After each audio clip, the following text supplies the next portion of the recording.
They called her the pack's ultimate mistake. When a bloodthirsty rogue breached our borders, targeting a defenseless child, the legendary Alpha King stood completely still, watching with cold calculation. He let her step forward.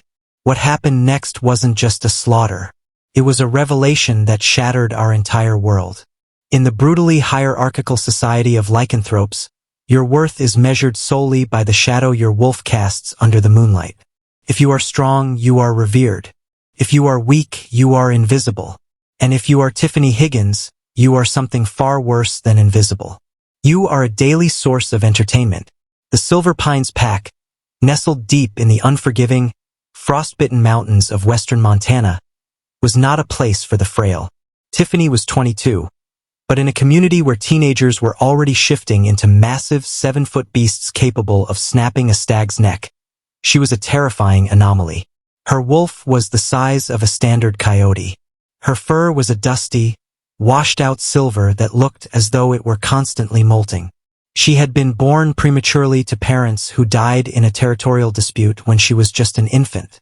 With no bloodline to protect her and no physical prowess to earn her keep, the pack's alpha, Richard Sterling, assigned her the lowest rank possible. She was an omega in all but name, a scullery maid, a punching bag, and a cautionary tale. "Watch your step, runt," sneered Harper Jenkins, the beta's daughter, as she purposely kicked a bucket of mop water across the dining hall floor. The murky liquid flooded over Tiffany's worn sneakers. "Honestly, Tiffany, you can't even mop a floor properly. It's embarrassing that we breathe the same air." Tiffany didn't look up. She kept her eyes glued to the soaked wooden planks, her jaw tight. "Don't speak. Don't react. Just survive." That was the mantra she repeated 100 times a day. If she showed anger, Harper's older brother, Liam, would use it as an excuse to physically discipline her in the training rings, a practice the alpha happily ignored. So Tiffany knelt, wringing out the dirty rag with raw, blistered hands, and began to wipe up the mess. The pack house was in a state of frantic, terrified preparation. For the first time in a decade, the Alpha King was making a regional tour. Dominic Rochester was a name that elicited shivers even among the most hardened alpha wolves. In the human world, he was a reclusive billionaire and the head of Rochester Global Logistics. In our world, he was the apex predator. Dominic didn't just rule the North American territories. He conquered them. He was known for his ruthlessness, his strict adherence to the ancient law of survival of the fittest, and his terrifyingly massive black wolf. He possessed an uncanny ability to smell fear, weakness, and deceit from a mile away. When Dominic's motorcade of black SUVs rolled into the Silver Pines compound that afternoon, the air pressure visibly dropped. Tiffany watched from the cracked window of the kitchen pantry as the king stepped out. He was imposing, well over 6'4", dressed in a sharply tailored dark coat, with eyes the color of striking flint. He didn't smile as Alpha Richard rushed forward, bowing his head in total submission. Dominic's gaze swept over the gathered pack, calculating and assessing. He was looking for warriors. He was looking for strength.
Keep her out of sight tonight.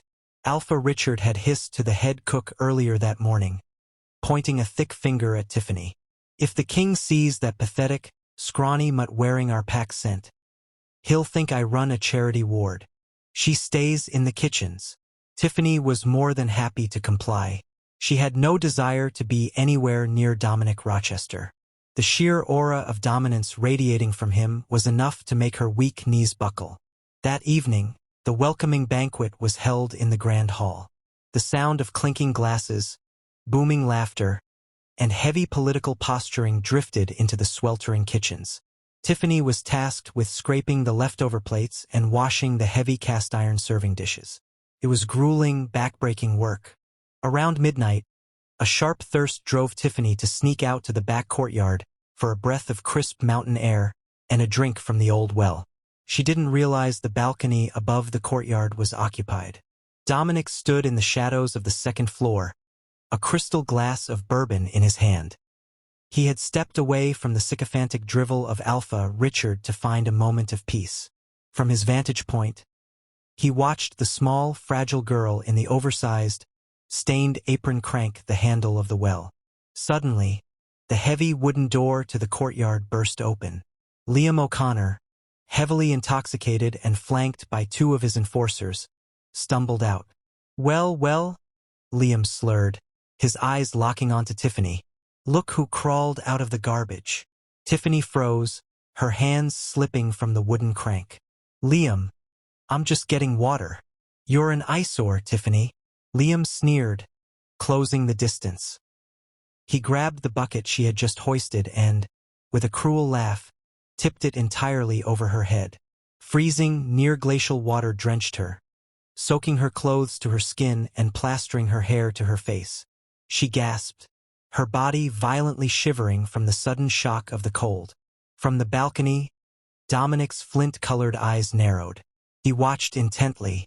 He expected the girl to shift, to snarl, to fight back. In his world, an insult like that demanded blood. Instead, Tiffany simply stood there. She wiped the freezing water from her eyes, picked up the empty bucket, and, without a single word of defiance, walked back toward the kitchen door, shivering violently. The beast was gargantuan, standing nearly 5 feet at the shoulder. Its fur was matted with dried blood and filth. One of its eyes was milky white, and its jaw was permanently twisted into a horrific, jagged snarl, with drool flying from its snapping teeth. It was a feral, a wolf that had lost its human mind completely, driven entirely by a rabid, insatiable hunger. Panic erupted. The festive atmosphere shattered into absolute chaos. Women screamed, grabbing their children, while the warriors in the ring, exhausted and still in human form, scrambled desperately to shift. But transformation takes vital seconds. The rogue didn't target the warriors. Its remaining manic eye locked onto the smallest, most isolated piece of prey. Little Toby, who had frozen in sheer terror by the trees, his rubber ball dropping from his hands. Toby screamed. Sarah Mitchell, the boy's mother, tried to fight through the fleeing crowd, but she was trampled by panicked pack members rushing toward the safety of the main lodge. Up on the dais, Alpha Richard leaped to his feet, shouting useless orders. But Dominic Rochester remained seated, his posture relaxed, his expression an unreadable mask of stone. He possessed the speed and power to intercept the beast in a heartbeat. He could have ended the rogue with a single snap of his jaws. But he didn't. Let us see what this pack is truly made of, Dominic thought, his gaze sweeping over the scrambling, disorganized warriors. A pack that cannot protect its own young does not deserve them. It was a brutal, heartless philosophy born from a lifetime of war. He would let them handle it or he would let them fail. He refused to intervene. Toby screamed as the monstrous rogue charged, the ground shaking beneath its massive paws. The closest warriors were still 30 yards away, struggling out of their clothes, their bones cracking as they shifted. They were too late. The beast was closing the distance in huge, terrifying bounds. Tiffany was standing at the foot of the dais, holding a heavy silver pitcher. She saw the rogue. She saw Toby, crying and paralyzed by fear. She looked at the Alpha King, saw his chilling indifference and realized, with a sickening drop in her stomach, that no one was going to reach the boy in time. Her inner wolf, usually a timid, whimpering presence in her mind, suddenly roared. It wasn't a roar of power. It was a scream of pure, desperate maternal instinct. Tiffany dropped the pitcher. It hit the stones with a loud clang that echoed through the clearing. She didn't have time to strip.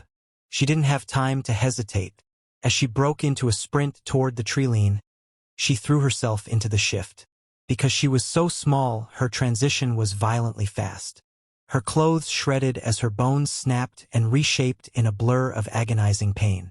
By the time she hit the grass, she was on 4 paws. A collective gasp echoed from the wolves who were watching. Tiffany's wolf was pitifully small, barely reaching the knees of the incoming rogue. Her pale silver coat looked fragile, her frame slight, and lacking any heavy muscle.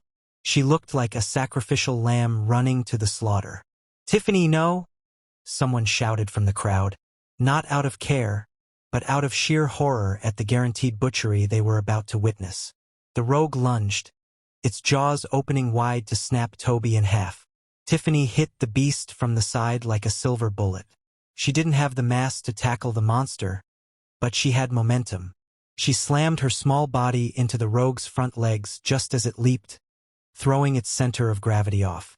The massive feral crashed into the dirt just inches from Toby, its jaws snapping shut on empty air. Dominic gripped the arms of his chair.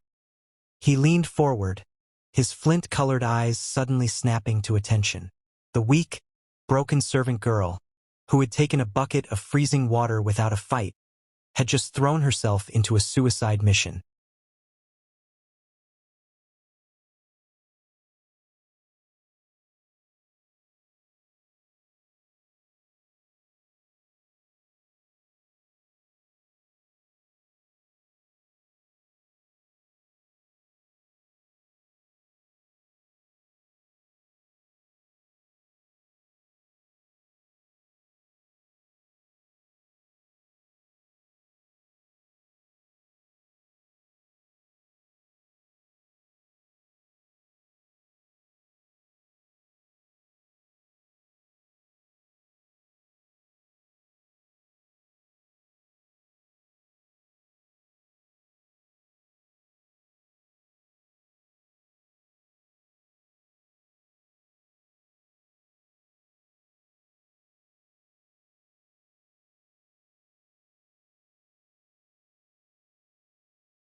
The rogue recovered instantly, shaking its massive head.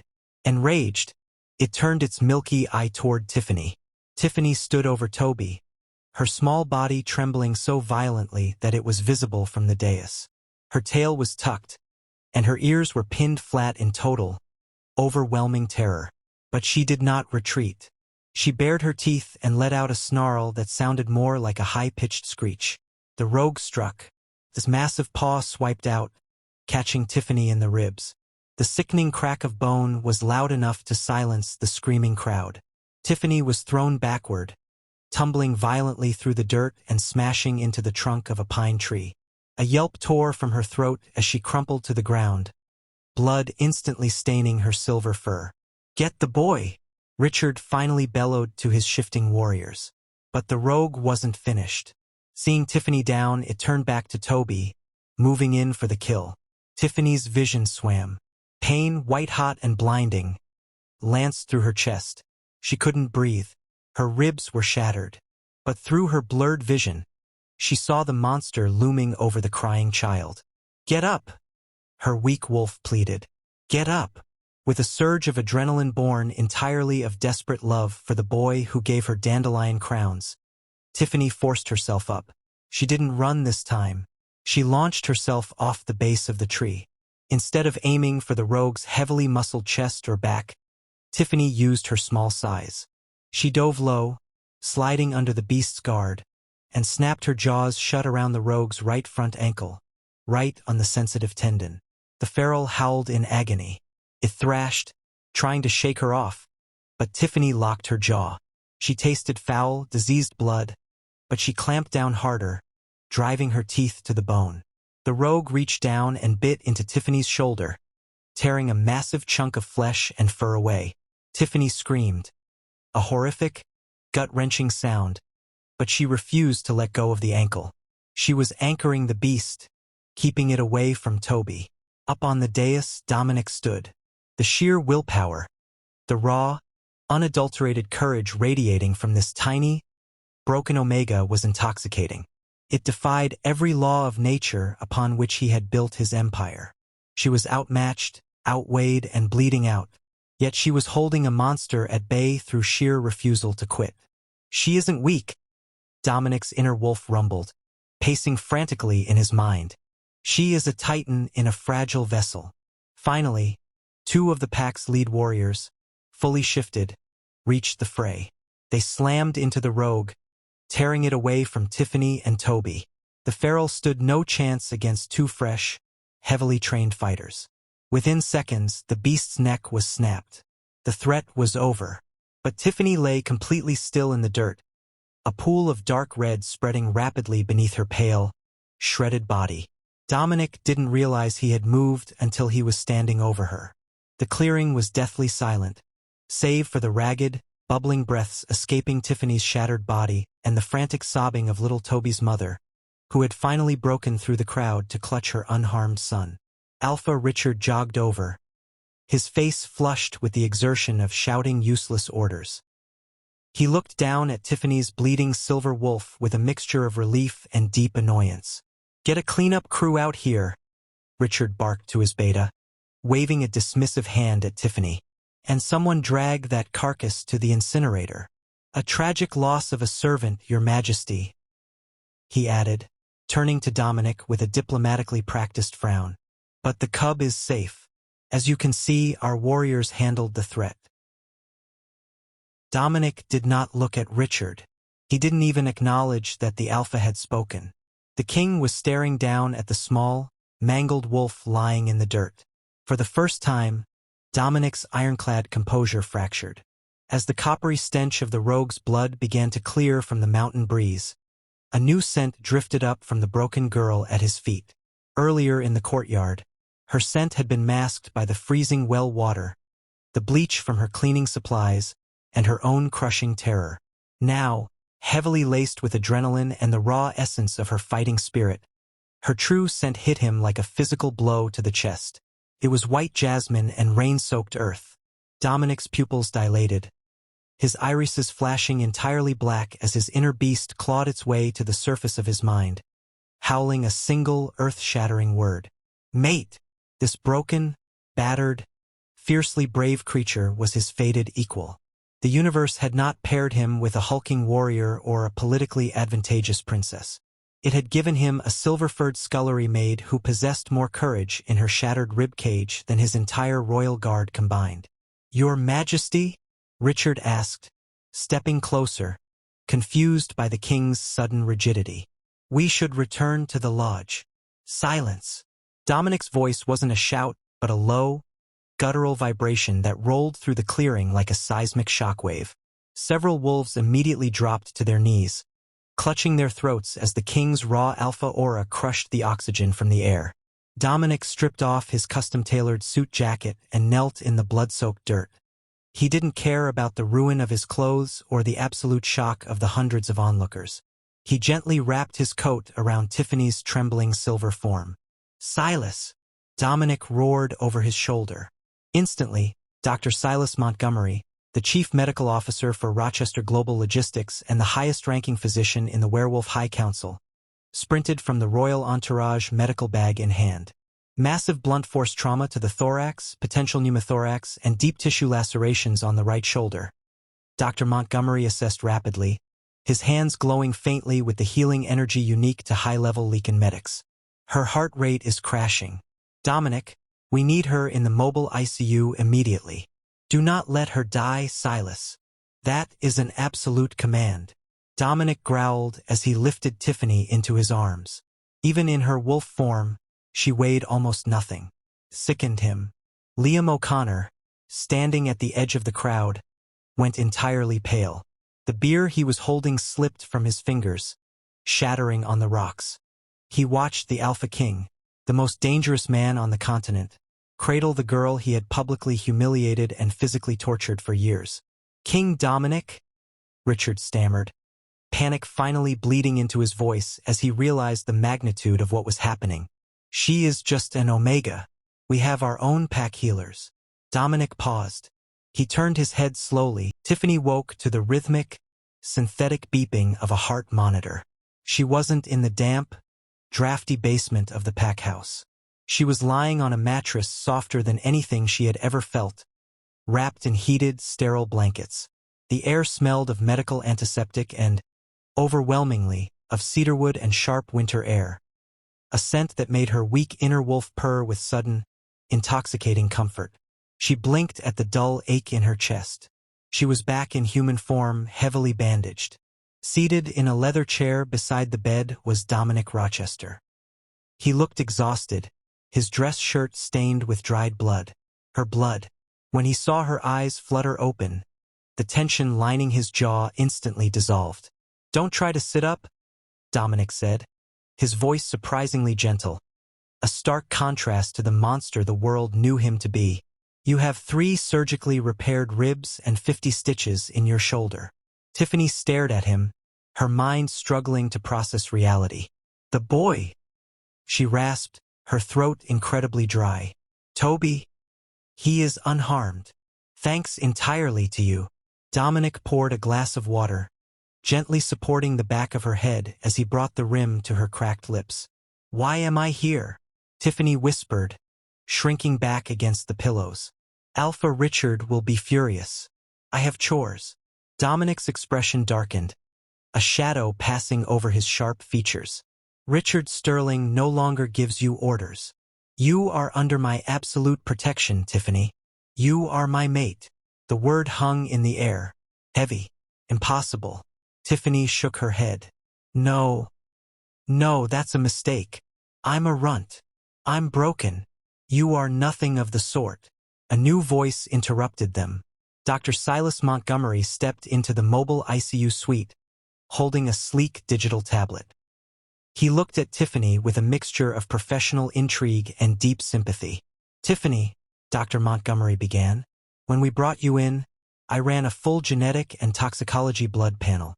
What I found explains everything about your size, your weakness, and your inability to shift properly." Dominic's jaw clenched. "Tell her, Silas. You aren't a runt due to genetics," the doctor explained, sitting at the foot of her bed.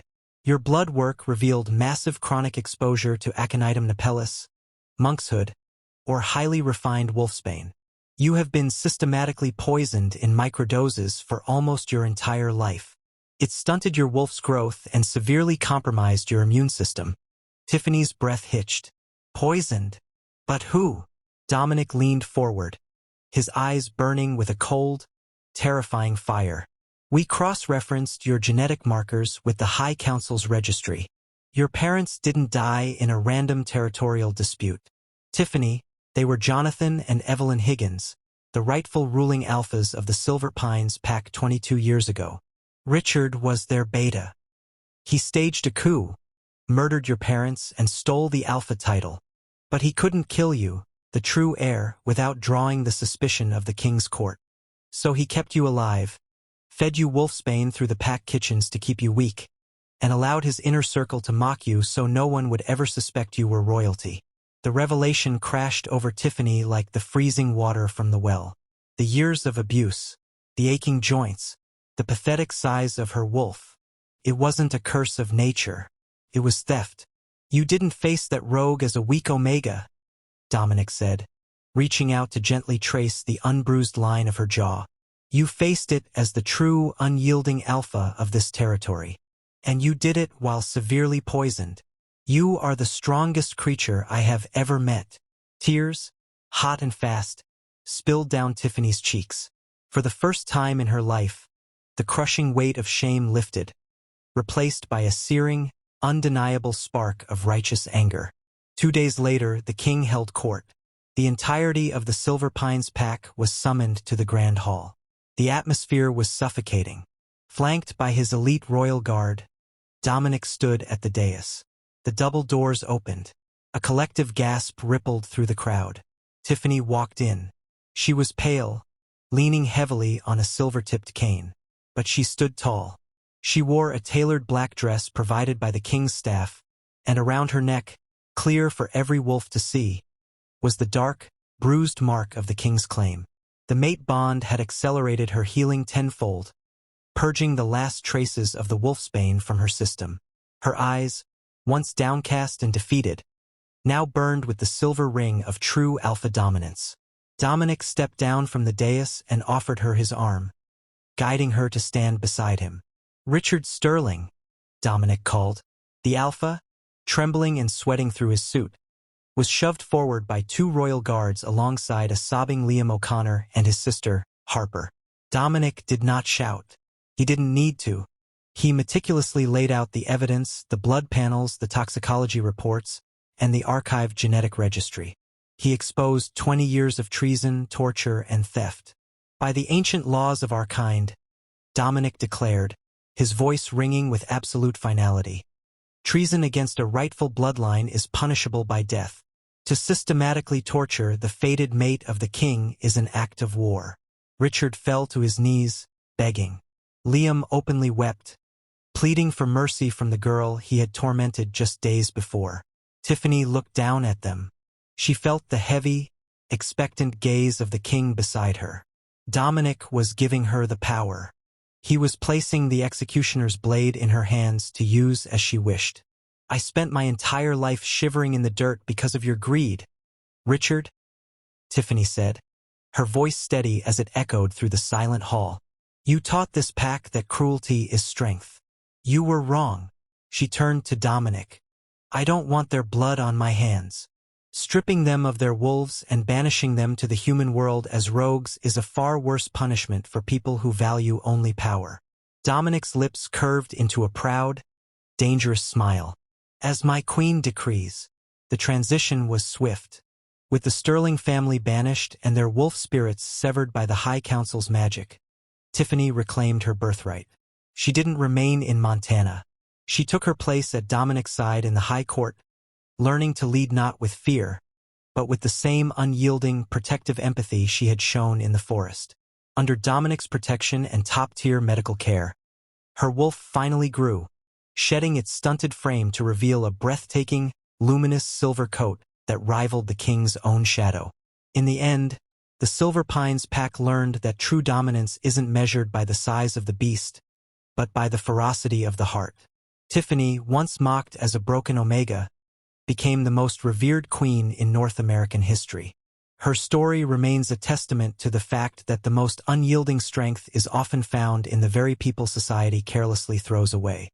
If you enjoyed this story, don't forget to subscribe to the channel for more amazing stories like this.